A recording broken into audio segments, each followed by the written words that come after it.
Baik, terima kasih atas kesempatan dan waktu yang diberikan kepada saya.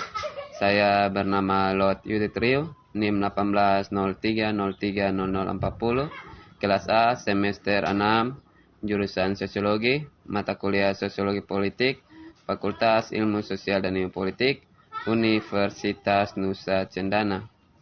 Dari tugas yang diberikan yaitu tugas untuk mereview suatu buku, di sini yaitu buku ke-6. Di sini judul buku ke-6 yaitu Dekolonisasi Penentu Nasib Sendiri dan Kebangkitan Politik Hak Asasi Manusia Global. Baik, langsung saja dengan pembahasan. Hak asasi manusia dalam sejarah. Lebih dari setengah abad setelah puncak era dekolonisasi, ketidakmampuan kesesuaian kerajaan formal dan hak asasi manusia mungkin tampak aksomatis. Sejarah kegagalan bencana perang Irak dan Afghanistan pada tahun 2000-an, godaan antara kekaisaran dan hak asasi manusia diwujudkan dalam bentuk idealisme intervensionis yang didukung oleh kaum liberal dan neokonservatif tentang salib, telah jatuh ke dalam reputasi yang buruk. Imperialisasi liberal yang Zionis kolonialisme sebagai kendala untuk kemajuan, kebebasan, dan kesejahteraan masyarakat terjajah sebagai besar telah berlalu dan tempat kejadian atau bermigrasi ke wacana lain. Yang berikut, titik balik dan momen terobosan. Beasiswa hak asasi manusia telah dikritik karena toleransi dengan gagasan momen terobosan dan kurang memperhatikan sejarah proses dan tren dari waktu ke waktu. Memang tampaknya beasiswa baru-baru ini berkumpul di sekitar mengidentifikasi momen mani dan titik balik di pengembangan hak asasi manusia. Perdebatan penting telah mengikuti hak asasi manusia, silsilah dan asas intelektual dan politik hak sebagai ide, wacana, dan gerakan. Minat perkembangan hak asasi manusia, baik dalam perkembangannya keistimewaan atau rumput sejarah menantang narasi buku teks besar sebelumnya tentang hak asasi manusia yang status sebagai kebenaran yang tidak terbantahkan bertumpu pada pengulangan tanpa akhir. Yang berikut menempatkan perjuangan anti kolonial. Hak asasi manusia mencakup seperangkat nilai-nilai yang paling penting secara historis adalah gagasan tentang martabat manusia, kebebasan, dan kesetaraan. Hak asasi manusia internasional seperti yang kita pahami mereka hari ini tidak hanya klaim individu terhadap kekuasaan kepenulisan, tetapi juga meluas ke spektrum luas dari klaim hak kolektif yang berabu.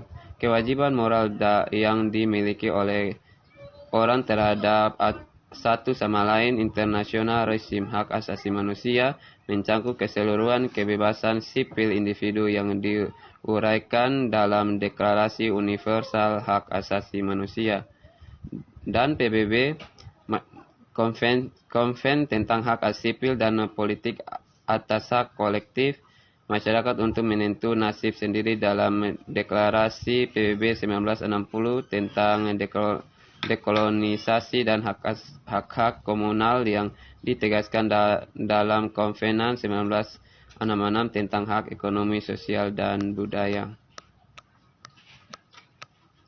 Yang berikut, hak manusia dan negara kolonial Prancis. Hubungan antara anti-kolonialisme dan hak asasi manusia global normal setelah Perang Dunia Kedua menimbulkan teka-teki bagi sejarawan kekaisaran Prancis. Prinsip penentu nasib sendiri saat diproklamasikan dalam Piagam PBB tidak termasuk dalam Deklarasi Universal Hak Asasi Manusia. Juga tidak ada kesepakatan yang diperlukan untuk menentukan nasib sendiri kemerdekaan langsung. Terkadang delegasi ke forum internasional seperti Majelis Ulama PBB mengacu pada deklarasi universal mengkritik aturan kolonial, tetapi temuan ini sendiri tidak banyak menjelaskan apakah anti-aktivis kolonial di tempat lain memahami perjuangan kemerdekaan diistilahkan ini.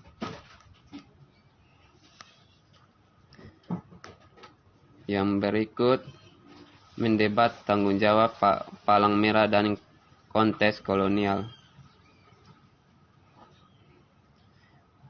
Tempat sebelum dimulainya perang Aljazair, ICRC telah terlebih dahulu melakukannya berjuang untuk mengartikulasikan serangkaian kebijakan yang jelas untuk tindakan Palang Merah dan tanggung jawab di flank Indochina dan Britain Kenya.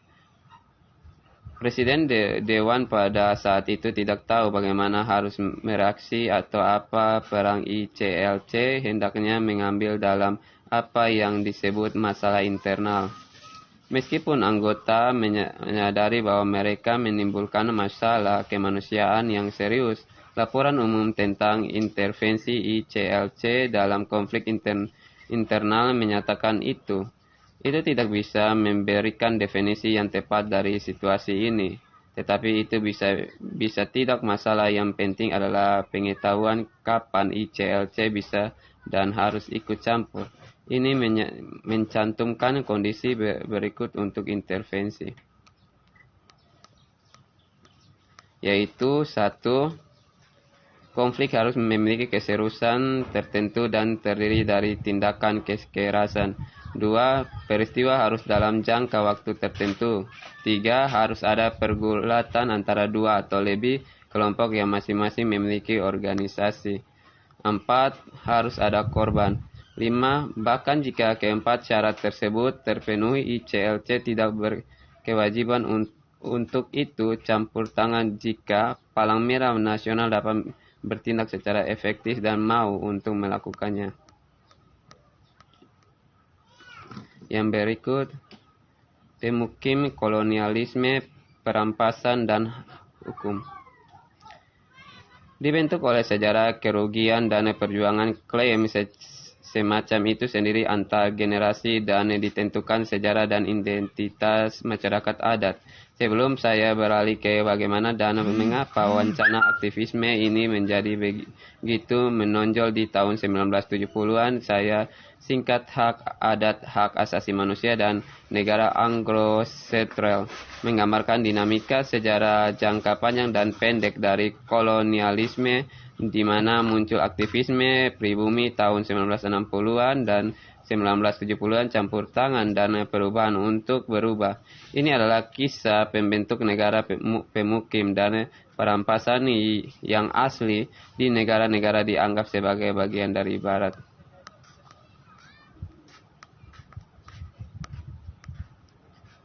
Yang berikut, penyelesaian pasca perang, asimilasi, dan perampasan hak. Pergeseran demokrasi mendorong beberapa konflik baru seputar masyarakat adat, hak pada 1960-an dan 1970-an. Pada pertengahan abad ke-20, penduduk asli populasi meningkat secara signifikan dan mengalami ledakan angka kelahiran, membayarkan ide-ide akhir abad ke-19 untuk menghilang orang India. Selain itu, fakta bahwa pemerintah pemukiman terus membedakan guys penduduk asli, sering merevisi definisi siapa yang dihitung sebagai pribumi itu sendiri, merupakan artefak politik yang memiliki efek berkelanjutan di situ, di distribusi sumber daya dan dasar identifikasi. Yang berikut, kontrak sosial baru. Aktivis adat harus mengembangkan politik dan konseptual yang berbeda bahasa untuk mengajukan klaim mereka, seringkali dalam kaitannya dengan hukum negara, tradisi, serta milik negara sendiri, dan dengan menarik sejarah bersama dan diperebutkan dengan masyarakat pemukim. Argumen utama muncul dari klaim tentang perjanjian sejarah. Janji dibuat tetapi tidak ditepati. Aktor pribumi menggunakan gagasan perjanjian untuk meminta pertanggungjawaban negara-negara pemukim dan kontrak rasa sebagai kewajiban fidusial, secara khusus mengacu pada apa yang telah mereka hilangkan dan ganti rugi dan restitusi yang mereka tuntut saat ini. Yang berikut, internasionalisasi hak adat. Pada tahun 1970-an di negara bagian pemukim, agroaktivis muda dan pemimpin yang lebih tua mendorong gagasan bahwa negara pemukim perlu membuat sosial baru kontrak dengan masyarakat adat, mendeskripsikan efek perampasan atas komunitas mereka serta menekankan ketekunan mereka sebagai masyarakat. Para aktor ini membuka perdebatan tentang politik kolektif mereka masa depan ICAL. Mungkin itu sekian dari pemaparan materi saya. Sekian dan terima kasih.